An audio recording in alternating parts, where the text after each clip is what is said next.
गौड़ियों के लिए, गौड़ीय वैष्णवों के लिए फिलॉसफिकल ग्रंथ है। मतलब जितने सिद्धांत हैं, सिद्धांतों को यूं कह सकते हैं कि सूत्र रूप से एकत्रित कर दिया गया हो। अगर ये सूत्र है तो इतना बड़ा क्यों है? सूत्र तो छोटे होते हैं, क्योंकि सिद्धांत, वैष्णव सिद्धांत को कोई पार नहीं पा सकता। इसीलिए वो अनंत है। अनंत को जानने के लिए अति सूक्ष्म स्वरूप से जैव धर्म को प्रकट किया है। चादर नहीं है।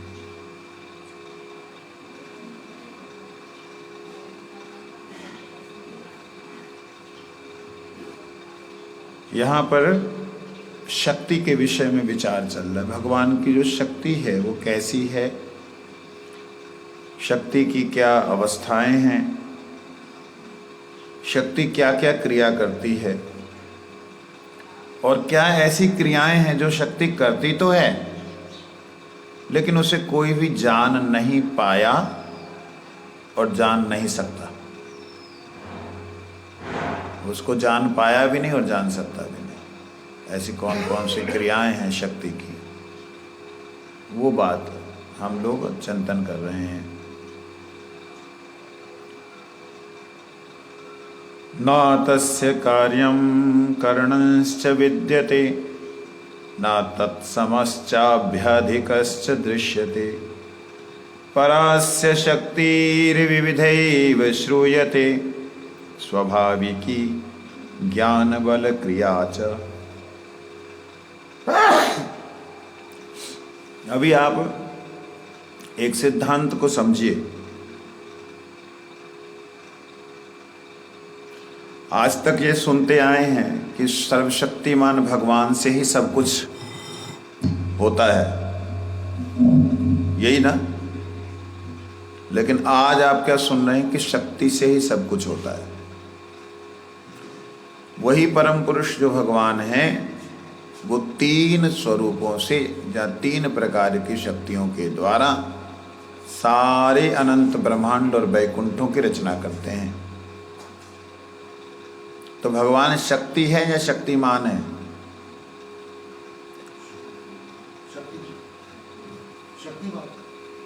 शक्ति है। शक्ति ही है, शक्तिमान यहाँ बात ही नहीं आएगी। अब ये नई बात सुनिए, इसलिए मैंने बोला नई बात सुनिए। त्रय शक्ति रेखा परस्य शक्ति विविधैव श्रूयते, स्वाभाविकी ज्ञान बल क्रिया च। ज्ञान शक्ति है कृष्ण, बल शक्ति है बलराम जी, और क्रिया शक्ति है श्री राधा रानी। तीनों शक्तियां ही हैं। इस दृष्टि से अगर आपको कोई ग्रंथ, कोई ऐसा मत, कोई ऐसा सिद्धांत जो कि शाक्त मत का है, शाक्त सिद्धांत का है, वो कहते हैं कि शक्ति से ही सारे ब्रह्मा विष्णु महेश ब्रह्मांड वैकुंठ सब कुछ हुए, तो कोई गलत नहीं है। शाक्त सिद्धांत के अनुसार अगर देखेंगे, शक्ति उपासकों के अनुसार अगर देखेंगे, तो शक्ति ही सारी की सारी क्रियाओं का मूल है। शक्ति से ब्रह्मा, शक्ति से विष्णु, शक्ति से ही महेश हुए हैं, शक्ति से सारे ब्रह्मांड, शक्ति से सारे वैकुंठ हुए हैं। इसको आप जो समझे हुए आज तक, उसे एक साइड में रखोगे तब समझ में आएगा। एक साइड में रखना पड़ेगा सारा सिद्धांत जो समझा हुआ है, तब समझ आएगा ये, नहीं तो नहीं आएगा। इसका मतलब ये है कि भगवान स्वयं ही चिद शक्ति, सद शक्ति और आनंदमयी आह्लादिनी शक्ति के रूप में विराजमान है। जब वो तीनों एक हैं तब सच्चिदानंद स्वरूप में सच्चिद आनंद घनीभूत अवस्था में होने के नाते वहां पे मान शब्द का प्रयोग किया गया कि तीनों एक साथ हैं। वो मान, वहां शक्तिमान शब्द का प्रयोग किया गया है। लेकिन जब तीनों ही शक्तियां अलग अलग होकर के अलग अलग क्रिया कर रही हैं, अद्वय ज्ञान तत्व ब्रजै ब्रजेंद्र नंदन, अद्वय ज्ञान तत्व, ना दूसरा कोई ज्ञान तत्व है, उनके अलावा ज्ञान तत्व कोई और नहीं है। इसीलिए उनको कहते हैं संवित शक्ति। क्या बोलते हैं? क्या बोलते हैं? संवित शब्द का अर्थ क्या होता है?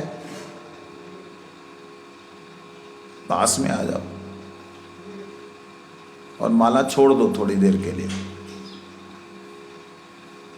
संवित शब्द का अर्थ क्या होता है?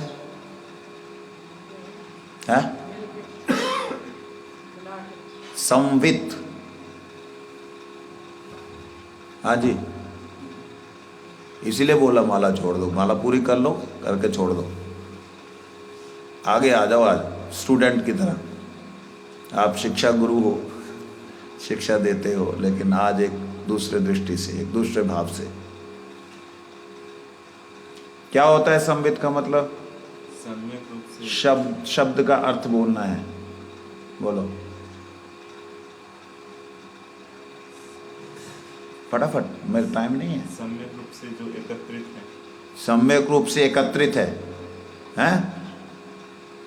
संवित शब्द का अर्थ होता है सम मतलब सम्यक, वित मतलब जानना।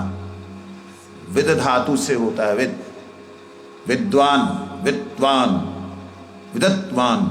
जो विद धातु है वो है ज्ञान। सम्यक ज्ञान, संपूर्ण ज्ञान, ज्ञान उनके अलावा कहीं और ना हो, उनके ज्ञान से ही सारे समस्त ज्ञान को जो है प्रकाशित हो रहा हो, उसे कहते संवित शक्ति। समझ लगी? उसको शक्ति शब्द क्यों बोला? फिर वहां शक्तिमान बोलना चाहिए था। नहीं, वो शक्ति तत्व ही है। अब शक्ति तत्व का मैंने पहले क्या अर्थ बोला था? कल परसों, 2 दिन 3 दिन, शक्ति का अर्थ क्या बोला था? स्त्री। क्या बोला था? शक्ति का मतलब शक्ति। शक्ति का मतलब ये नहीं है कि स्त्री, हमारी बुद्धि में एक दोष घुस गया, उसको बंद करो। हमारी बुद्धि में एक दोष घुस गया कि हम जैसे शक्ति बोलते हैं हमारे सामने स्त्री आती, जैसे ही मान बोलते हैं हमारे सामने पुरुष आता है।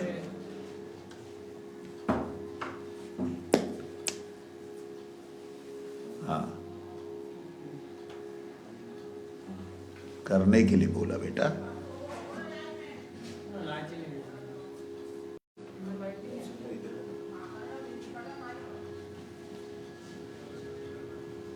बंद हो गया होगा, कैमरा बंद हो गया होगा। देखिए,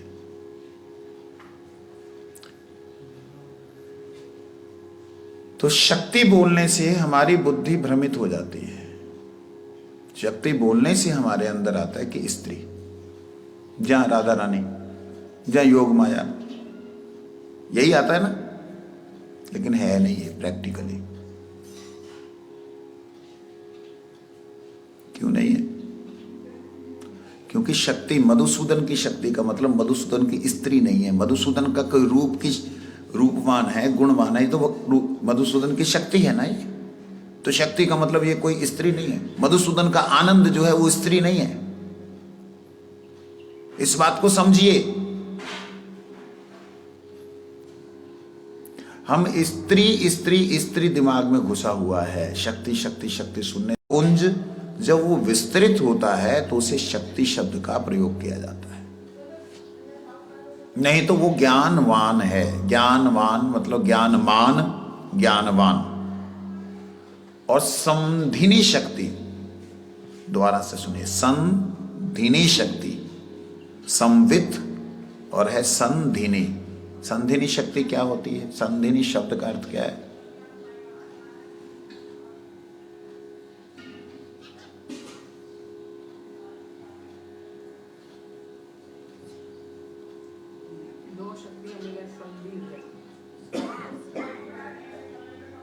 संधि नहीं है, संधिनी। संधिनी का मतलब होता है जो संसाधनों को बनाती है। जितना भी संसाधन है, जितने भी वस्तुओं का निर्माण हो रहा है, वो किससे होता है? बल से होता है। किससे होता है? बल। वो बल जो है, उस बल को उसको यूं कह सकते हो, क्रिया शक्ति से अलग बल शक्ति। क्रिया तब होती जब बल हो, ताकत हो तभी क्रिया करता है व्यक्ति। ठीक है, तो संवित शक्ति हो गई कृष्ण, संधिनी शक्ति हो गई जो संसाधनों को बनाने वाली, वो शक्ति है बलराम। और आह्लादिनी शक्ति आनंद, वो है क्रिया। ज्ञान का बल से क्रिया, ये तीनों शक्तियां हैं। इच्छा क्रियानुभूति कहां से आ जाएगी? यहां अभी ऊपर वाली बात में रहे ना, नीचे मत आ भी उधर। एकदम एक साथ में घुसा देगा सब कुछ तो बेकार हो जाएगा सब कुछ। ठीक है, कहाँ मैं कितनी पुरानी बात को यहाँ उठा के ले आया। अभी मैं जो बोलना चाह रहा हूँ रह जाएगा, ध्यान से सुनो। तो जो क्रिया, जो भगवत खिचड़ी बना,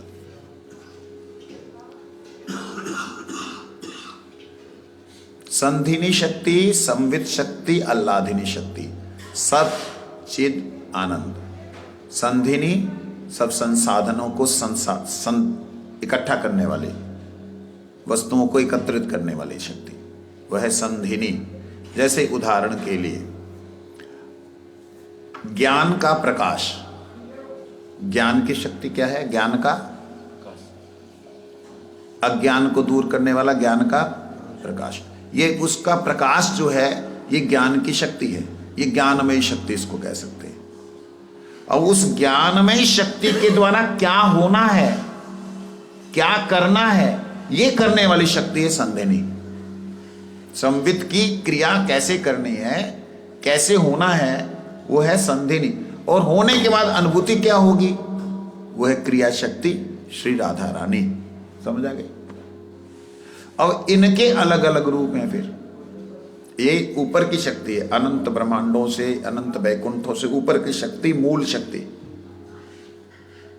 तो इसलिए कभी कोई व्यक्ति अगर ऐसा बोलता है ना कि सब कुछ शक्ति से हुआ है, कोई शक्तिमान था नहीं पहले, तो एक बार के लिए मान लो कि हाँ, शक्ति का मतलब भगवान ही है। एक बार के लिए इसको मान लीजिए और उसके बाद समझाइए उसे कि भैया शक्ति से जब हो रहा है तो हो रहा है क्यों? हो रही होना चाहिए ना। तो तुम्हारा ई और आ वाली बात उनको समझाने के लिए, दूसरों को। वास्तविकता में शक्ति ही शक्तिमान है, राधा रानी ही कृष्ण है, कृष्ण ही राधा रानी है। ये दोनों की, बलराम ही कृष्ण है, कृष्ण ही बलराम है। ये इस बात को हमें समझना होगा। मतलब तीनों तत्व एक हैं, एक थे, एक ही रहेंगे।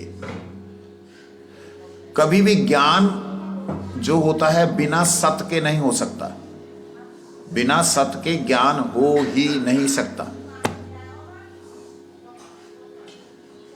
ज्ञान का आधार सत होता है, असत कभी भी ज्ञान का आधार। और जहां सत के ऊपर ज्ञान विराजमान है वहीं पे आनंद होगा। श्रीमन नारायण किस पे विराजमान है?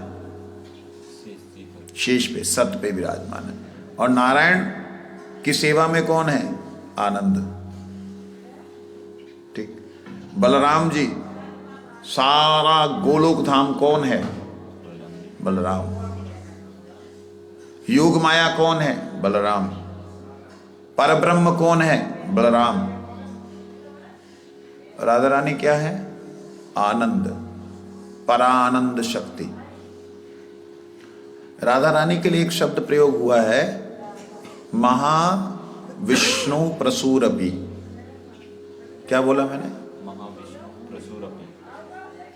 हरि बोल। एक शब्द आया राधा रानी के लिए, महाविष्णु प्रसूरपि। इसका अर्थ क्या होता है? जो महाविष्णु को भी जन्म देने वाले हैं। तो शक्ति से हो रहा है सब कुछ। महाविष्णु कौन? कारणोदिशाई विष्णु। कारणोदिशाई विष्णु कौन है वास्तविकता में?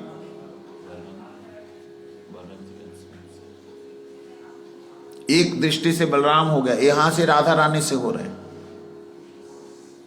बात समझ रहे हैं? ये जो ये तत्व है ना, ये ऐसे ही है कि आग पहले आग है, अग्नि है, या उसकी शिखा है।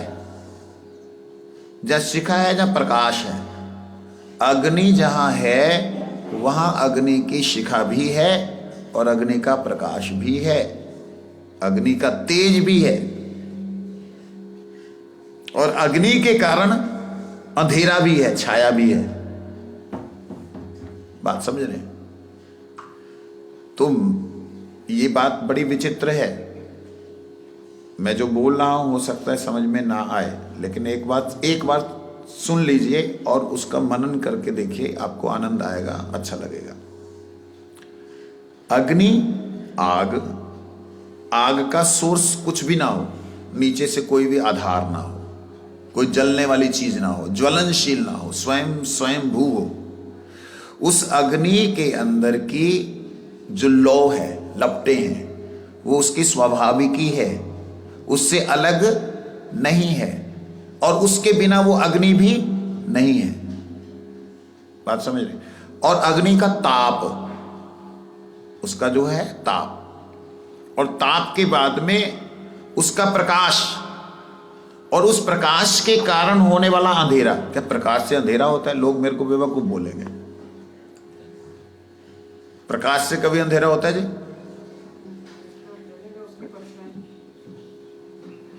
अंधेरा होता ही प्रकाश के कारण से है, क्योंकि अंधेरे का कोई अस्तित्व है ही नहीं। अंधेरा बोल करके कोई चीज है ही नहीं, केवल प्रकाश का अभाव ही अंधेरा है। जहां प्रकाश नहीं है उसी को अंधेरा कहते हैं। बात समझ आई? तत्व कौन सा है? नित्य तत्व है प्रकाश। अंधेरा क्या है? एक व्यवधान के कारण आया अंधेरा। ये व्यवधान आया बीच में, इसके कारण अंधेरा है। लेकिन प्रकाश तो यहां से यहां रुक गया, लेकिन यहां तो है।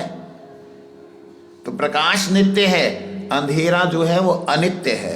इसी प्रकार से भगवान का जो सच्चिद आनंद तत्व है, सच्चिदानंद शक्ति है, सच्चिदानंद शक्तिमान है, कुछ भी कह लो, उसे शक्ति बोल लो या शक्तिमान बोल लो, एक बात है। उसको प्रकाश बोल लो, या ज्योति बोल लो, या उसको जो है अग्नि बोल लो, कुछ भी बोल लो, ज्ञान बोल लो, ये आपके ऊपर है। अगर ज्ञान बोलोगे तो पुरुषवाचक हो जाएगा, अगर उसकी रश्मि बोलोगे तो स्त्रीवाचक हो जाएगा, प्रकाश बोलोगे तो वो जो है आपको पुरुषवाचक हो जाएगा, किरणें बोलोगे स्त्रीवाचक हो जाएगा। तो ये हमारे वाचन में ही है गड़बड़ी, वहां नहीं है। बात समझ रहे हो? तो ये मायावाद भी नहीं है, पहले बात समझ लेना। क्योंकि कई बार जो होता है ना, जो बंदे फिलॉसफी पढ़ते आ रहे होते हैं, उन्हें कहते हैं मायावाद है, मायावादियों की तरफ ना। बिल्कुल नहीं, शुद्ध वैष्णव है, शुद्ध वैष्णव सिद्धांत की बात कर रहा हूं। और शुद्ध मतलब विशुद्ध वैष्णव सिद्धांत, शुद्ध भी नहीं, उसमें भी हो सकता है। विशुद्ध वैष्णव सिद्धांत यही है कि वास्तविकता में जो भगवान अनंत कोटि अनंत ब्रह्मांडों के मालिक, वैकुंठों के मालिक हैं, वो स्वयं ही शक्ति हैं, स्वयं ही शक्तिमान हैं। अपने भीतर की ही शक्ति को अपने बाहर देख करके आनंदित हो रहे हैं। ठीक है? और उस आनंद को बरकरार रखने के लिए, हमेशा बनाए रखने के लिए एक आवरण है, वो है सत का आवरण। देखिए, ध्यान दीजिए मेरे हाथों की तरफ देखते हुए। सत का आवरण है, उसमें चिद और आनंद ये दोनों विराजमान है। सत के आवरण में, सत के आधार पर चिद और आनंद विराजमान है। सत तत्व क्या है? बल तत्व। यहां शब्द आया ना, श्वेताश्वर उपनिषद, ज्ञान बल क्रिया च, स्वाभाविकी मतलब उनके स्वभाव में ही है। तो वो बल तत्व है, वो बल है भगवान का, वो सर्वशक्तिमत तत्व है, वो बल तत्व बलराम जी। वही वैकुंठ हैं, वही गोलोक हैं, वही ब्रह्म है, वही पर ब्रह्म है। उन्हीं से सारे अवतार होते हैं। राम जी का अवतार, कृष्ण जी का अवतार, ध्यान देना कृष्ण शब्द बोलना, राम जी का अवतार, कृष्ण जी का अवतार, जितने अवतार हैं वो बलराम जी से होते हैं। नंद बाबा, यशोदा मैया, वसुदेव, देवकी, बलराम जी ही होते हैं, क्योंकि वो सत तत्व है। सत, ये ऐसे ही समझने वाली बात है कि जैसे कृष्ण अकेले हैं, एक अहम बहुत श्याम, मैं अकेला हूं बहुत हो जाऊं, जैसे ही भगवान ने सोचा मैं अकेला हूं बहुत होऊं, उसी के भीतर से सत प्रकट हो गया और वो बाहर आकर के उनके अनुरूप क्रिया करने लगा। और वो अनुरूप क्रिया करते हुए सबसे पहले शांत स्वरूप से अपने उस परम तत्व को, अपने ही तत्व को, अपने ही स्वरूप को देखने लगा। वो तो शांत रस का प्राकट्य होगा। फिर भाव आया कि नहीं मैं सेवा करूं, तो सेवक का दास्य भाव प्रकट हुआ बलराम जी। फिर दास्य भाव में क्या क्या रूप प्रकट करूं, वो शांत स्वरूप में दास्य मिक्स होकर के अनंत स्वरूप प्रकट हुए। इस प्रकार से अब ध्यान देना, सत का आवरण,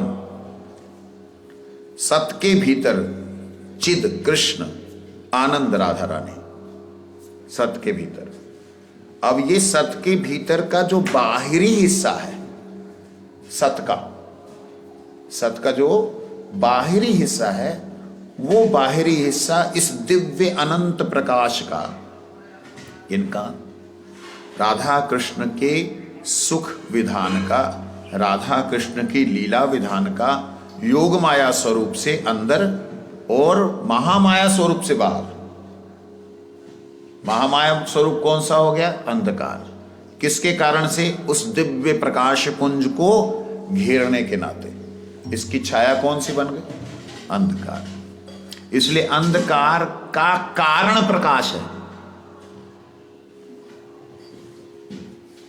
परंतु मूल कारण नहीं। मूल तो उसका आनंद ही है, उसका मूल कारण तो ज्ञान ही है। यह है परोक्ष कारण, मतलब जो सामने से नहीं है, उल्टे से है। समझ आ रही बात? थोड़ी थोड़ी समझ आ रही है? अंधकार का कारण प्रकाश, आपको अभी पहले मतलब प्रकाश अंधकार होता है, अंधकार से प्रकाश, मेरे को ये समझ नहीं आई। अंधकार का कारण अभी आपने बोला था अंधकार से ही प्रकाश है ना, अंधकार से प्रकाश तो बोले ही नहीं मैंने। बोला आपने सुना? नहीं, अभी तो बोले प्रकाश ही अंधकार का कारण है। अंधकार ये तो सब है, लेकिन अभी आपने बोला था अंधकार से ना बोला नहीं।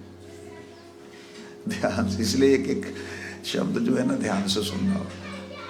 अंधकार प्रकाश के कारण है, प्रकाश का कारण नहीं है।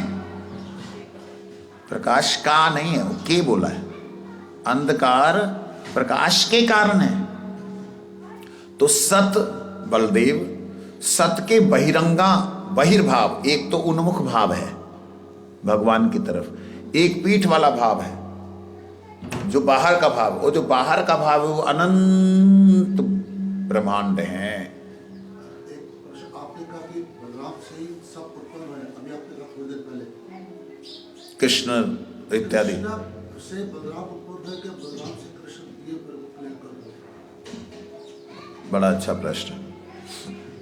मैंने अभी 2 मिनट पहले बोला कि कृष्ण से ही सारे अवतार होते हैं। राम, कृष्ण, नरसिंह, बरा, कुर्म इत्यादि बला बला बला बला, जितने अवतार है सारे किन से होते हैं? कृष्ण से। अब ध्यान दीजिएगा, कृष्ण अपने आप को जिनके द्वारा प्रकाशित करते हैं, जिस तत्व के द्वारा प्रकाशित करते हैं, उसको बोलते हैं प्रथम प्रकाश। क्या बोलते हैं? वो प्रथम प्रकाश विग्रह कौन है? बलराम जी। और जिनके द्वारा विलास करते हैं उनको बोलते हैं प्रथम विलास। वो विलास मूर्ति कौन है? बलराम जी। इस जगत में भगवान ने जब आना होता है, ये अंडरलाइन करने वाली बात है। अवतार शब्द का प्रयोग किया मैंने। अवतार शब्द, अवतार मतलब इस जगत में जब भगवान ने आना होता है तो भगवान कहते हैं योग माया समावृता। मैं जब आता हूं किसके द्वारा आता हूं? योग माया के द्वारा आवृत। योग माया है कौन? बलराम जी। आपने कहा था कि बलराम जी राधा रानी है, लेकिन राधा रानी बोले ही नहीं मैंने बलराम जी। कहाँ हो आप? सुन भी रहे हो कि नहीं? आपने तो कहा था कि उन्हीं की शक्ति है ये बलराम राधा रानी, आप ना ना ना, बलराम शब्द बोले ही नहीं मैंने राधा रानी के लिए। आप दोबारा सुन लीजिए इसे। अब यही प्रॉब्लम, मैंने इसीलिए बोला आप बिल्कुल एकदम जो सुना हुआ उसको अलग कर दीजिए, जो बोल रहा हूं उसे सुनिए। एक एक शब्द पे ध्यान देना होगा। आप शब्द को सुन करके अपना विचार जो है पहले वाले उठा के ले आओगे तो गड़बड़ हो जाएगी। आज नया है, इस फ्रेश। ये तीनों एक तत्व है। पहली बात, सच्चिद आनंद एक तत्व है, ठीक है। सत के भीतर ध्यान दीजिए चिद और आनंद है। सत मतलब बलराम, चिद मतलब कृष्ण, आनंद मतलब श्री राधा रानी।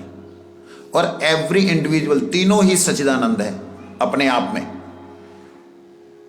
तीनों ही अपने आप में सच्चिदानंद है। श्री राधा रानी से कारणोदय विष्णु हुए हैं एक स्वरूप में, और एक कारणोदय विष्णु मूल संकर्षण बलराम जी से हुए हैं। बात समझ रहे हो? ये ऐसे ही है जैसे कोई बोले मैंने अग्नि से जो है हाथ जला लिया। अग्नि ने नहीं हाथ जलाया। अग्नि बोले मैंने कहां जलाया? कहते फिर आपके प्रकाश ने जलाया। प्रकाश कहता मैंने कहां जलाया? तो किसने जलाया? अग्नि के ताप ने जलाया। अब ध्यान दीजिएगा, बड़ी विचित्र ये सिद्धांत है ये। अग्नि के ताप, अच्छा अग्नि के ताप से बात की जाए, प्रभु जी जरा देखना बच्चों को, अग्नि के ताप से बात की जाए कि भैया तुमने जलाया, कहते नहीं ये तो प्रकाश के कारण से जला है। प्रकाश अगर ना हो तो अग्नि होगी? प्रकाश अगर ना हो तो अग्नि होगी? तो प्रकाश तो पहले है ना अग्नि से। कोई चीज उसके पास जाएगी, मेरी यहां से कोई चीज जाएगी तो पहले तो प्रकाश ही हुआ। लेकिन अग्नि हुई तब में प्रकाश हुआ। अग्नि हुई, अग्नि तो है ही है। अग्नि तो मतलब ही नहीं, अग्नि तो है ही है। लेकिन पहले तो यहां से कोई जाएगा तो वहां तो पहले क्या मिलेगा उसको? प्रकाश। और अंदर से अगर आएगा तो पहले क्या मिलेगी?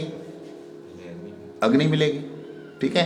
ऐसी अग्नि से अर्थात कृष्ण रूपी ज्ञान तत्व से आनंद मिला, आनंद प्रकट हुआ। अब वो कृष्ण के आनंद से जब कारणोदय विष्णु की चर्चा होती तो वो उनसे दिखाई देता है।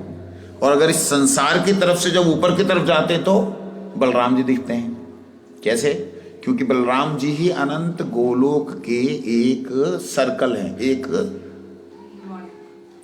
है मालिक हैं, जहां एक आवरण है, ठीक है। तो यहां जो उनसे अलग हुए बैकुंठ, उनसे अलग हुए, फटक बोलो साथ, उनसे अलग बैकुंठ, उन बैकुंठों के जो मालिक हैं वो किन से अलग हो रहे हैं? बाहर से दिखने में बलराम जी से। बाहर से क्या दिखाई दे रहा है? बलराम जी से हो रहे हैं। अंदर से किससे आए? श्री राधा रानी से कारणोदय आए। बड़ा मतलब गहरा तत्व है ये, ऐसे ही समझ में आ जाएगा ऐसा नहीं है। लेकिन वो दोनों तो एक ही स्थान ही है ना? कौन से? बलराम जी और राधा रानी। बलराम एक कैसे एक स्थान है? कैसे एक स्थानीय हो गए? गोलोक से है ना दोनों। कौन गोलोक से? कहां से? क्या क्या बोल रहा तू? बोले तो इस जगत में इधर से ही देखेंगे तो भी राधा रानी ऊपर ही। हाँ, अगर ऊपर नीचे ऐसा कुछ नहीं, ऐसा है, ऐसा है, ये सब मिक्स माल है, समझे नहीं?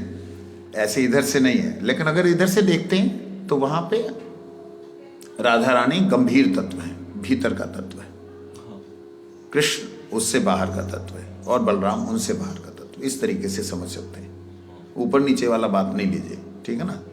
तो लेकिन मूल रूप से आनंद से ही विस्तार होता है, आनंद से ही विस्तार होता है, लेकिन मूल रूप में आनंद होता ही ज्ञान से है। बात समझ रहे हो कि नहीं? तो अब विषय पे वापस आता हूं। जो प्रभु जी ने बोला था वो कारण यह है कि अगर मतलब हम लोग ना सिद्धांत को सुनते ही हमारी बुद्धि खराब हो जाती कईयों की, लेकिन उसको ध्यान से समझने से फायदा रहता है। जैसे अगर कल को कोई व्यक्ति कुछ बोलने लगे तो आपका दिमाग खराब नहीं होगा। हाँ भाई ठीक है, शक्ति से हुआ, हाँ बिल्कुल सही है, शक्ति से हुआ, सब शक्ति, शक्तिमान से हुआ, बिल्कुल सही है, शक्तिमान शक्तिमान नारायण है, हाँ बिल्कुल वही है, उन्हीं से सारे अवतार हुए, तब आपको समझ आएंगे। आप समझ रहे? तो बलराम जी से कारणोदशाई, गर्भोदशाई, क्षीरोदशाई इत्यादि इत्यादि अवतार, सिंपल साधारण है। कारणोदशाई से गर्भोदशाई हुए, गर्भोदशाई से क्षीरो, गर्भोदशाई से सारे अवतार होते, चाहे कृष्ण का हो, चाहे राम का हो, चाहे नरसिंह का हो, चाहे बरा का हो, चाहे कुर्म का हो, जितने अवतार है किन से होते हैं? गर्भोदशाई से। मैं तो अवतार शब्द प्रयोग किया, युग हो या कोई सा भी हो, मूल की तो बात ही नहीं मैंने की, मैं तो अवतार शब्द प्रयोग किया। मैंने क्या बोला था? जितने अवतार, अवतारावली बीजम जो शब्द है वास्तविकता में बलदेव जी के है। बोला ना, संकर्षण, कारणोदशाई, गर्भोदशाई, क्षीरोदशाई, चपयपधिशाई, शेष यस्य यशं सकलास नित्यानंद अक्षराम शरणम ममस्तु, वो बलराम है, नित्य बलराम। तो ये चीज समझने वाली है। जब भगवान अनंत वैकुंठों के नायक परात्पर, अंडरलाइन, परब्रह्म नहीं, परात्पर परब्रह्म, परात्पर परब्रह्म श्री कृष्ण जब अवतीर्ण होने लगते हैं तब वो भी बलराम जी के माध्यम से ही इस जगत में आते, मतलब योग माया समावृतः। बात समझे? वो दिख नहीं सकता उनको, ना तो नारायण भी नहीं उन्हें देख सकते भाई। जो वैकुंठाधिपति नारायण है वो भी गोलोकपति श्री कृष्ण का दर्शन नहीं कर सकते अगर बलराम अवृत ना हो। योग माया समावृता, अवतरित हो गया। लेकिन जब बलराम जी घर में आए थे तो उन्होंने योग माया को उठाता, इनको उठा के रोधी घर में डाल वो योग माया नहीं, वो महामाया है ये। हाँ, ये भी एक क्वेश्चन है समझने वाला, ध्यान से समझिएगा। भगवान की एक स्वयं की योग माया है, स्वयं की माया, एक माया की माया है। अनंत शक्ति शब्द प्रयोग किया जाता है भगवान के लिए। क्या शब्द प्रयोग किया जाता है? हम कितनी शक्ति के बारे में जानते हैं? 3 शक्ति, इसके अलावा हम जानते नहीं।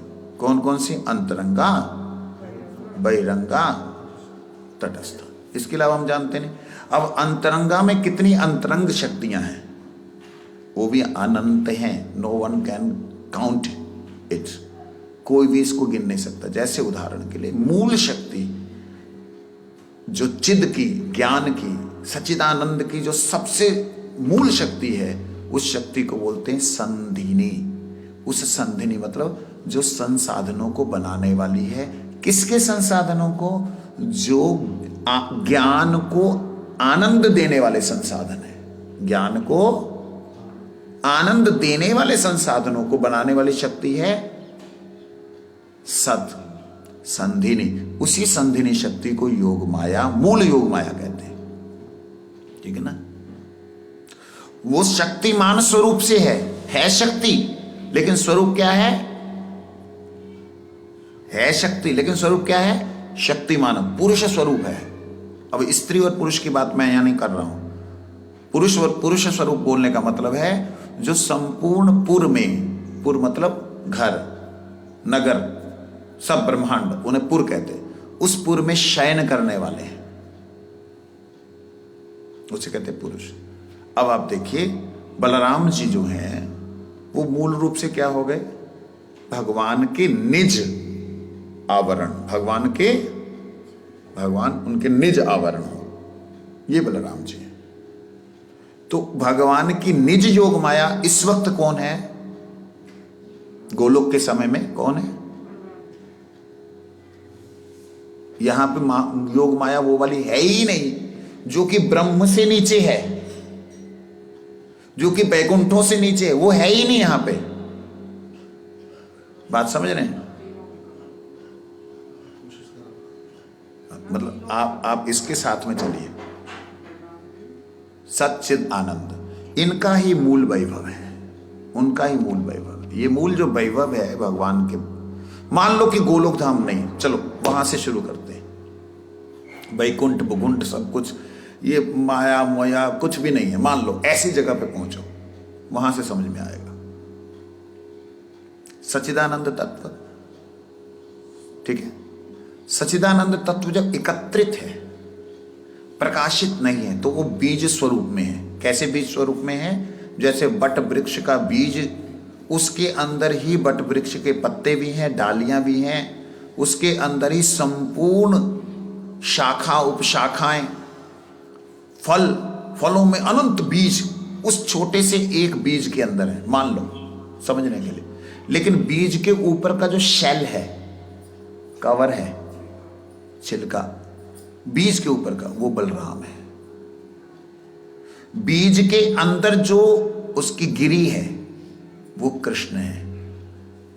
मैं समझाने के लिए दे रहा हूं गंदा उदाहरण, इससे गंदा उदाहरण नहीं हो सकता, क्योंकि उस जगत को समझाने के लिए और कोई उदाहरण हमारे पास संसार के अंदर जो दिखता वही उदाहरण दे सकते हैं। ये उदाहरण उचित नहीं है, लेकिन फिर भी बीज के ऊपर का हिस्सा बलराम, गिरी कौन है? कृष्ण। और जो उसको, उस गिरी को खोलने वाली है शक्ति, वो है राधा जी। इसी को बोलते आ उ मा, अंग जो है राधा रानी का आनंद है। ओम जो है राधा कृष्ण का स्वरूप है, बलराम जी इसमें है, राधा कृष्ण का स्वरूप है।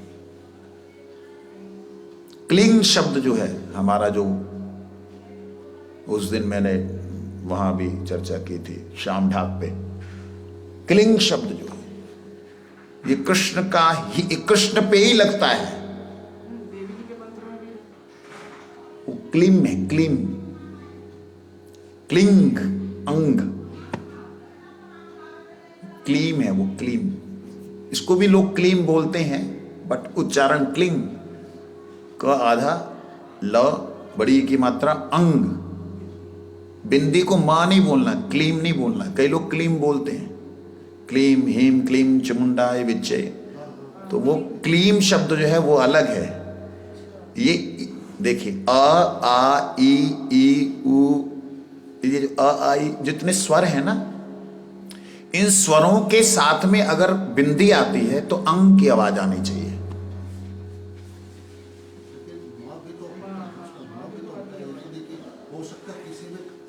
मैंने क्या बोला आप ध्यान दीजिए, अ आ ई अ, जो ये स्वर होते हैं ना, स्वर, ये है कौन से? आ ई उ ए अंग। ये अ से लेकर के अंग तक जो है, मतलब जितने भी कहीं भी लगेंगे, जैसे उसमें माना जाए मात्रा लग गई ए, तो ए के साथ अंग लगेगा, एंग एंग ऐसा लगेगा, तो एम नहीं आएगा वहां।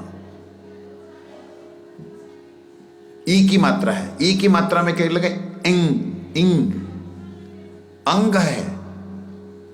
जैसे क ख ग घ, इसमें जब आएगा तो सब में मां लगेगा, समझाइए। च छ ज ज ज, जिसमें भी आएगा आखिरी अक्षर उसमें मां लगेगा। ट ठ ढ ढ मां लगेगा, त थ ध ध मां लगेगा। ठीक है, तो ह य र ल व श सब में मां ही प्रयोग होगा, लेकिन जहां पे ए ई री, यहां पे अंग लगेगा, ये शब्द होगा। मतलब ये समझने वाली बात है। तो मैं कहां से कहां आ गया? कोई बात, इसलिए सुना रहा हूं, इसलिए बोला कि छोड़ दो इसको। इसलिए मैंने बोला, क्यों बोला? क्योंकि मैं आज जो बोल रहा हूं मेरे को बुला रहा है कोई, मैं नहीं बोल रहा हूं। सिंपल सी बात है, कई बार ऐसे आवेश होता है, कई चीजें ऐसी निकलती हैं। ध्यान दीजिए, कहां थे हम? बीज के ऊपर का आवरण, उसका शेल बलराम, उसकी गिरी कृष्ण, उसके अंदर का जो गिरी को खोलने वाला है शक्ति, वो है राधा रानी। तो इसलिए कृष्ण को, अर्थात उस बीज रूपी कारण स्वरूप कृष्ण को, बीज रूपी कारण स्वरूप कृष्ण, बड़ा सुंदर शब्द है, बीज रूपी कारण स्वरूप कृष्ण को, है ना। अवतारावली बीजम शब्द प्रयोग किया भगवान के लिए। बीज रूपी कारण स्वरूप कृष्ण को अंतर मन में ये जगाने के लिए मैं एक हूं, बहुत हूं, एको अहम बहुश्याम, वेद वचन, एक हूं बहुत हूं, ये इच्छा होने से ही जो ऊपर का शेल है वो खुला। खुलते ही जो भीतर की जो क्रिया है वो चालू हुई, और चालू होकर के एक वट वृक्ष की तरह भगवान का गोलोक धाम इत्यादि, वैकुंठ धाम इत्यादि विस्तृत हुआ। और प्रत्येक फल के अंदर अनंत अनंत जो है पेड़ों को जन्म देने की क्षमता मिली। वैकुंठों के जितने अधिपति हैं उनका सबका स्वतंत्र रूप से अधिकार है। ध्यान दीजिएगा इस बात को, कोई आज तक नहीं बोला। प्रत्येक वैकुंठाधिपति को संपूर्ण रूप से अधिकार है कि वो अलग ब्रह्मांड बना दे, और उनके ब्रह्मांड अलग अलग उनसे ही रिलेटेड है। बाप रे बाप, कहां चले गए आज, नहीं समझे। सारे वैकुंठ कृष्ण, सारे ब्रह्मांड कृष्ण से रिलेटेड नहीं है, नहीं है और नहीं है। 3 बार बोलना इस बात को। कृष्ण से मूल वैकुंठ नारायण स्वरूप कारणोदशाई विष्णु, गर्भोदशाई विष्णु, क्षीरोदशाई विष्णु। गर्भोदशाई विष्णु से जितने वैकुंठ जितने ब्रह्मांड निकल रहे हैं, उन ब्रह्मांडों के अधिपति क्षीरोदशाई विष्णु, ब्रह्मा और शिव, ये एक एक ब्रह्मांड के मालिक बनते जा रहे हैं। और उन एक एक ब्रह्मांड के मालिकों का अपना अपना छोटा छोटा वैकुंठ है। बोलो वृंदावन।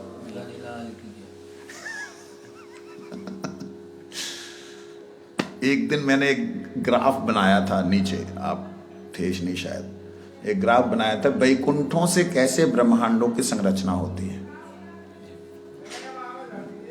भगवान की पुनः इच्छा होगी अगर करने की तो हो जाएगा, तो विषय पे वापस आता हूं। तो मूल रूप से जो हमारी बात चल रही थी कि बलराम जी से ही श्री कृष्ण इस जगत में अवतीर्ण होते, मतलब कृष्ण ने अगर आना तो बलराम ने पहले आना ही है। बलराम के माध्यम से ही आदि पुरुष अनंत ब्रह्मांड नायक कृष्ण अवतीर्ण होंगे।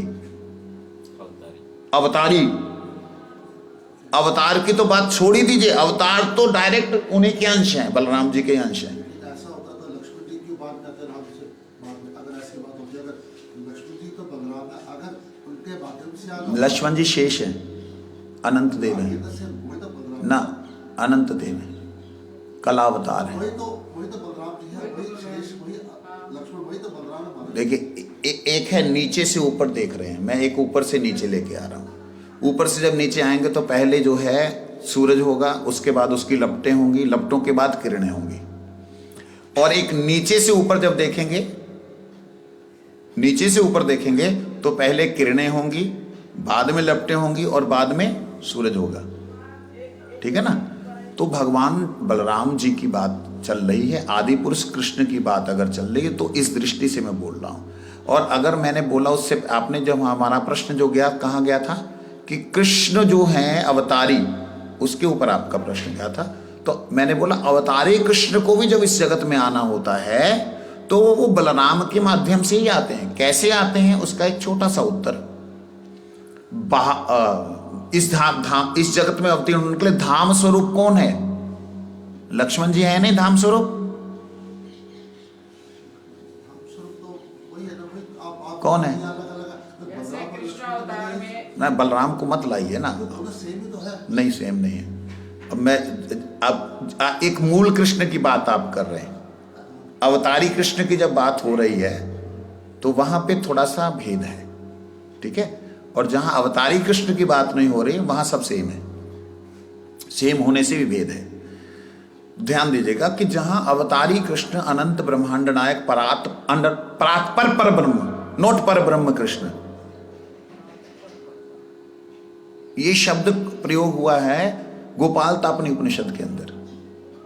परात पर ब्रह्म, इट्स नॉट ब्रह्म, नॉट पर ब्रह्म।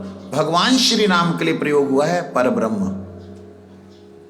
भगवान श्री राम के लिए जो शब्द प्रयोग हुआ है वो है पर ब्रह्म। तत्व एक है, अंडरलाइन, ये समझ लीजिए, वस्तु एक है, तत्व एक है, इसमें कोई भी भेद नहीं है। जो भेद करता है वो नरकगामी होता है। तो महाराज आप कर रहे हैं, आप नरक में जाओगे। ये है विचार। जब विचार करके देखेंगे तब जाकर के आपको अलग अलग दिखाई दे। नहीं विचार करके देखेंगे तो एक ही है। जल है तो जल ही है, लेकिन जल के अंदर जो है रस भी है, जल के अंदर स्वाद भी है, तृष्णा को मिटाने वाला भी है, पिपासा को मिटाने वाला भी है। वो बाकी उसके गुण हैं। तो इसी प्रकार से रामकृष्ण अवतार जितने भी हैं, एते च अंश कलह पुंसः कृष्णस्तु भगवान स्वयं। जब हम भगवान स्वयं कृष्ण की बात कर रहे हैं तब वहां पे इस बात को मैं बोल रहा हूं कि जब भगवान श्री कृष्ण अवतीर्ण होते तो कैसे होते हैं? धाम के सहित। तो धाम स्वरूप कौन है? बलराम जी। साकेत धाम स्वरूप कौन है? लक्ष्मण जी। साकेत धाम स्वरूप कौन है? लक्ष्मण जी। जितने भी भगवान विष्णु के अवतार बोले या जितने भी भगवान विष्णु के जो स्वरूप हैं, अवतार नहीं स्वरूप हैं, जो आदि काल में प्रकट हुए, उन स्वरूपों के साथ वासुदेव, शंकरषण, अनिरुद्ध और प्रद्युम्न, ये चारों तत्व एक हैं। वासुदेव, शंकरषण, अनिरुद्ध, प्रद्युम्न। शंकरषण सब वासुदेवों के साथ जितने भी हैं, जितने भी वासुदेव, उन सब के साथ शंकरषण जो हैं वो मूल रूप से कौन है? मूल रूप से बलराम, और अंश रूप से शंकरषण। चाहे वो राम जी के साथ है तो कौन है? लक्ष्मण। ठीक है जी। इस तरीके से तो अगर इस जगत में भगवान श्री राम भी आते हैं तो वो अपने धाम स्वरूप कौन है? लक्ष्मण जी। अच्छा, अनिरुद्ध को कहते हैं ब्रह्मा जी स्वरूप पे आए थे। आप प्रद्युम्न भी तो कहते ही प्रद्युम्न बने थे कृष्ण के पुत्र में, अधिग्रफ्तार कर एक ही है। चार स्वरूप, इसका फिर क्या अर्थ हुआ? काल में प्रद्युम्न बनते हैं तो फिर पहले इस बात को समझ ले, उसको फिर आपके वाली बात पे आते हैं। ठीक है ना। तो पहले तो ये बात क्लियर हो कि भगवान विष्णु जब भी आते हैं, कृष्ण को अब छोड़ दीजिए, विष्णु जब भी आते हैं वो अपने मूल अंश बलराम जी, विष्णु के बलराम जी, वो बलराम कौन? जो कृष्ण, विष्णु वो कौन से? जो कृष्ण होके आते हैं, वो भी बलराम जी के माध्यम से। धाम स्वरूप कौन है?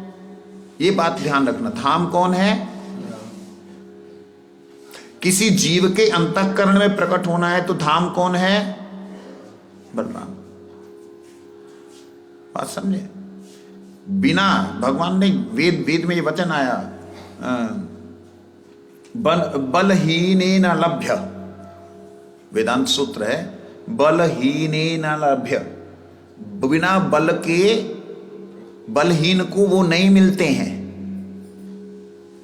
तो वो बल कौन सा है? पौरुष ना, वो बल है बलराम, भक्ति का बल। ठीक है जी। तो भक्ति के बल के अनुसार जितने भी अवतार हैं वो इस जगत में भगवान के पहले धाम को अवतीर्ण कराते हैं। धाम को अवतीर्ण कराने के साथ में वो भगवान साथ में आते हैं, मतलब उसके बाद भगवान आते हैं। उसमें कई बार जैसे श्री राम जी के बाद में तो कोई बात ही नहीं, बाद का शब्द है ही नहीं, क्योंकि चारों भैया एक साथ प्रकट हुए, चारों भाई एक साथ प्रकट हुए। बड़ा फर्क तो है, क्योंकि जब सबसे बड़े राम माने थे तो कुछ मिनटों का फर्क तो पड़ता ही है। वो एक दो पलों का अंतर है, वो एक दो पलों का अंतर है। उस पलों के अंतर में कोई बड़ी बात नहीं, लेकिन चलो मान लेते हैं उस दृष्टि से भी। तो धाम पहले आया। धाम स्वरूप कौन है? लक्ष्मण जी, है ना। अनंत स्वरूप लक्ष्मण जी, धाम स्वरूप लक्ष्मण जी। तो इस दृष्टि से जब भी भगवान इस जगत में अवतीर्ण, किसी भी जीव के हृदय में अवतीर्ण होना तो बल से ही आते हैं। वो बल कौन सा है? निर्बल के बलराम। सुनेरी मैंने, किसने बोला है? निर्बल के बलराम, निर्बल भई बलराम पुकारे, आए आधे नाम, सुनेरी मैंने निर्बल के बलराम। मीरा जी का। तो विषय पे वापस आते हैं। उन्होंने बलराम बोला कृष्ण को है, मीरा जी ने, उन्होंने बलराम कृष्ण के लिए बोला है, क्योंकि निर्बल का बल ना, निर्बल का बल कौन है? राम। उन्होंने ऐसे बोला है, सुनेरी मैंने निर्बल के बल राम, निर्बल के बल राम, ये है वहां शब्द। हम उसका अर्थ ऐसे ले रहे हैं। मीरा जी ने वहां पे कृष्ण को ही बोला है, लेकिन वो कृष्ण को भी बोलने पर बल तो भक्ति का, केवल मात्र बल भक्ति का कौन है? बलराम जी। ठीक है जी। तो आपने बात कही थी ब्रह्मा क्या? जो अनिरुद्ध जो है ये और प्रद्युम्न जो कामदेव माने जाते हैं, जिनको भस्म कर श्रुति वही कामदेव उनके पुत्र बन के प्रकट। या कहते चतुर्युग, चतुर्युग तो पूर्ण हुआ तो उनके पुत्र ये कामदेव संसारिक हो, ये जरा कामदेव संसारिक नहीं है, क्योंकि वो कामदेव को जलाया था ना, भस्म किया था, वही तो उनको वर दिया था ना कि आप उनके पुत्र बनिए, रति को वर दिया गया। वो देखिए कामदेव जो मूल रूप से कामदेव हैं वो काम कृष्ण ही हैं मूल रूप से। जो प्रद्युम्न हैं ये तो अभी यहाँ वासुदेव संकर्षण अनिरुद्ध प्रद्युम्न की बात हो रही। यहाँ बैकुंठों में भी ऐसे ही प्रद्युम्न हैं। प्रत्येक बैकुंठ में वासुदेव संकर्षण अनिरुद्ध प्रद्युम्न है। इसीलिए प्रत्येक बैकुंठ, जितने भी बैकुंठ हैं उनमें सब में प्रद्युम्न है। मत सिर्फ इतना ही हुआ, जब श्री कृष्ण गोलोक से अवतीर्ण हुए हैं, अवतीर्ण होते हुए मूल रूप से जो भगवान स्वयं अवतीर्ण हुए हैं, तो ये जो जला हुआ था जिसको आधार नहीं मिल रहा था, उसको आधार प्रद्युम्न में दिया गया है। प्रद्युम्न में उसको देने पर उसका नाम कामदेव नहीं पड़ गया प्रद्युम्न का। नहीं समझे? तो प्रद्युम्न के बीच में वो आए हैं। कौन आए? कामदेव। कौन से काम? सांसारिक काम। रति को भी स्वीकार किया था। हाँ ठीक है ना, उनके आखिर है तो कामदेव, काम और देव और रति देवी जो है ये तो कृष्ण का ही अंश है मूल रूप से। तो मूल रूप से कृष्ण का ही अंश है, इसमें कोई वो नहीं है, इसमें अंतर नहीं है। लेकिन क्या संसार में जैसे योग माया का ही अंश है महामाया। महामाया के लिए बोलते महामाया ठगनी हम जानी। कोई राधा रानी को बोलता है ठगनी हम जानी? ब्रह्मा के ब्रह्माणी भय बैठी, कहा है वो, विष्णु के लक्ष्मी भय बैठी, ब्रह्मा के ब्रह्माणी, उसको दरिद्र जो है उसके काणी कोड़ी हुए बैठी। वो कोड़ी ब्रह्मा महाठगनी, कबीर जी ने बोला महाठगनी हम जाने, है माया महाठगनी हम जाने। तो उन्होंने माया बोल दिया। किसको माया बोल दिया? भगवान की शक्ति, नारायण की शक्ति को भी माया बोल दिया। लेकिन ऐसा नहीं है कि वो माया है। मूल रूप से बात कहने की है कि जो ये हम लोग इस जगत में श्री कृष्ण पूर्ण अवतार हुआ है, ये वाला जो हुआ है, इसलिए ब्रह्म वासुदेव संकर्षण अनिरुद्ध प्रद्युम्न को एज इट इज उतारा है उधर। किधर? हमारे द्वारिका में। भगवान ने बाकी किसी अवतार में भी भगवान ने पूर्ण रूप से वैकुंठ को इस धरा पे नहीं उतारा। वो शंख चक्र गदा पद्म लेकर के नहीं बैठे कोई लोग इधर, चाहे राम जी के अवतार में हो, लक्ष्मण जी, भरत, शत्रुघ्न, ऐसे शंख चक्र गदा पद्म लेकर नहीं बैठे। यहां पे पूर्ण रूप से अवतार है, इसीलिए कृष्ण को पूर्ण अवतार कहा गया। परंतु मूल श्री कृष्ण की लीला और कृष्ण के प्रकाश स्वरूप की लीला, इनका हमें थोड़ा ध्यान देना चाहिए। वांछा कल्पतरुष कृपा सिंधु पतितानां पावनेभ्यो। इसलिए स्वाभाविकी ज्ञान बल क्रिया, ज्ञान कृष्ण, बल बलराम, क्रिया राधा रानी, और इसी का विकार स्वरूप ये तो हो गया क्या? नित्य स्वरूप। इन्हीं का विकार स्वरूप भी होता है। विकार मतलब इनका भी विकार होता है ना, जैसे प्रकाश के कारण से अंधकार, समझे नहीं? प्रकाश अंधकार नहीं पैदा कर रहा है, लेकिन प्रकाश के बिना अंधकार होता भी नहीं है ना। पूरक है, पूरक नहीं है, एक दूसरे के। मूरख है तू। अंधकार क्या प्रकाश का पूरक है? एक दृष्टि से देखें कैसे दृष्टि? तो प्रकाश से अंधकार से थोड़ी प्रकाश मिलेगा। ये जब ब्रह्मा जी की उत्पत्ति विष्णु की नाभि से, तो उनको जहाँ अंधकार ही दिखाई दिया था सब कुछ। उसको अंधकार दिखाई देगा, इसका मतलब यह है कि अंधकार मूल नहीं है। अंधकार में चलते जाओगे तो कभी भी पार नहीं पाओगे। उन्होंने तपस्या की, फिर उनको दिखाई दिया। और इसका मतलब कि वो अंधकार था पहले से ना। अंधकार तो मतलब माया। कैसे उसको अंधकार दिखाई दिया ब्रह्मा जी को जब उनकी उत्पत्ति नाभि से? देखिए वो किस में दिखाई दिया उनको? नाभि में। नाभि से कमर में बैठे तो उनको अपने चारों क्या दिखाई दिया? अंधकार ही अंधकार दिखाई दिया। वही तो बतला रहा हूँ, वो नाभि पे बैठे। एक बात बताइए, अभी तो इसका प्रकाश कहाँ फैल रहा है? जो ये चल रहा है कहाँ फैल रहा है? इसका किधर फैल रहा है इसका प्रकाश? चारों तरफ वहां तक जा रहा है ना, आपकी आंखों में भी आ रहा है। अब मेरे सामने अंधेरा हो गया ना, तो जब वहां से निकली हुई नाभि कमल, और कमल इतना बड़ा, ठीक है जी, इतना बड़ा कमल, उसके अंदर ब्रह्मा जी छोटे से जीव, तो ब्रह्मा जी को तो छाया ही दिखाई दी ना। सूरज कितना बड़ा है, चंद्र से हमें रोशनी मिल रही है, और हमारा रात को घोर अंधेरा होता है। तो हम जो है कमल का वो जो पद्म फूल जो है, उस फूल की ही छाया में थे। वो फूल की छाया से ऊपर नहीं उठे हैं कि वो देख सके नीचे, फूल की ही छाया में थे। ये तो भगवान ने कृपा करके वो अपने अपना स्वरूप जो है विस्तार करके उनको दिखलाया, नहीं तो अंधकार में ही रहते हो। इसलिए ब्रह्मा जी के जितने लोग हैं सारे अंधकार में ही हैं। और वो अनंत देव के नाभि कमल से प्रकट हुए हैं। भगवान विष्णु जो है अनंत स्वरूप से जो विराजमान है, उनकी नाभि कमल से प्रकट हुए। तो इसलिए जितने ब्रह्मांड है उस नाभि की कमल की नाल में है 14 ब्रह्मांड। तो वो नीचे वाले भगवान विष्णु जो हैं, मूल रूप से अनंत देव जिन्हें कहते हैं, नीचे से हैं वो। तो समझे नहीं? तो प्रकाश जितना भी हो, अगर यहां मैं कमल का फूल रख दूंगा तो इस कमल के फूल में मैं रहूंगा तो अंधेरा ही नजर आएगा ना। ये चीज कमल के ऊपर विराजमान थे। हाँ हाँ, ऊपर ही विराजमान होंगे।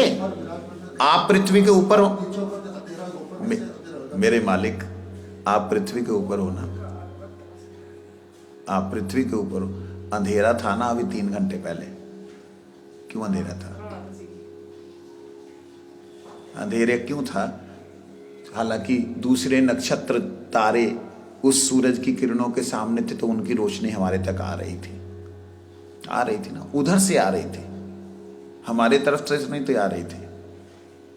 तो हम जो हैं ऊपर होने पर भी जब अपने कारण से विमुख होते हैं तब हमें दिखाई कुछ नहीं देता। जब कारण के उन्मुख होते हैं, अर्थात साधन के द्वारा उन्मुख होते हैं, जहां उन्हें चाहते हैं, नॉट साधन।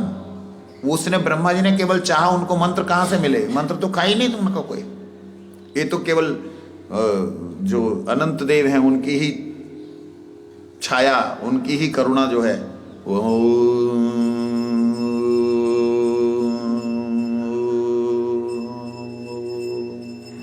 उनकी ही छाया, उनकी करुणा, उनकी श्वासों से उनका ध्यान करने लगे, और शब्द का ध्यान करने से नाद ब्रह्म के ध्यान से जब जाकर के पर ब्रह्म प्रकट हो गए। तो इसलिए छाया जो है वो प्रकाश का ही विकार स्वरूप है। छाया जो है प्रकाश का ही, प्रकाश के अंदर विकार नहीं, प्रकाश में व्यवधान, हाँ, नोट प्रकाश स्वरूप विकार, प्रकाश का व्यवधान स्वरूप है क्या? छाया। वैष्णव नमो। एक दिन मैं जब छोटा सा था मठ में, जब ऐसे सुना कि जो माया भगवान की छाया, मैंने कहा भगवान के बीच में कौन आया? क्यों जी? छोटा था ना मठ में जब मैं आया, 14 साल का तो था, 14 14.5 साल का। तो कहते ये जो माया भगवान की छाया है, मैं क्या माया भगवान की छाया, इसके बीच में कौन आया? वो जवाब ही नहीं दिया किसी ने। बाद में समझ में आया कि माया भगवान की छाया का मतलब माया, जो माया भगवान को से जोड़ती है, जो योग माया है, भगवान से जोड़ने वाली माया, वो माया के द्वारा भगवान चारों तरफ से आवृत है। योग माया सम आवृता, सम्यक रूपेण आवृता, अपनी माया से आवृत है और उसके आवरण के कारण बाहर अंधकार है। कुछ झमस आई? तो उस माया का भी तो प्रकाश होगा हमारे से। माया का कोई प्रकाश नहीं, माया सब उन्मुख है, उन्मुख है इसके लिए, उन्मुख है, उसके पीठ का अंधेरा है माया की। देवी मंत्र का भी क और ल है, हमारा भी क ल है। हाँ, तो हम ना पढ़ेंगे, वो म क्या पढ़ेंगे? वो ऐसे पढ़ते हैं वो लोग, क्लीन क्लीन। हाँ, ऐसे पढ़ते हैं वो, लीम लीम करते हैं। मेरा एक शास्त्री जी से वार्तालाप, ना पढ़ना है।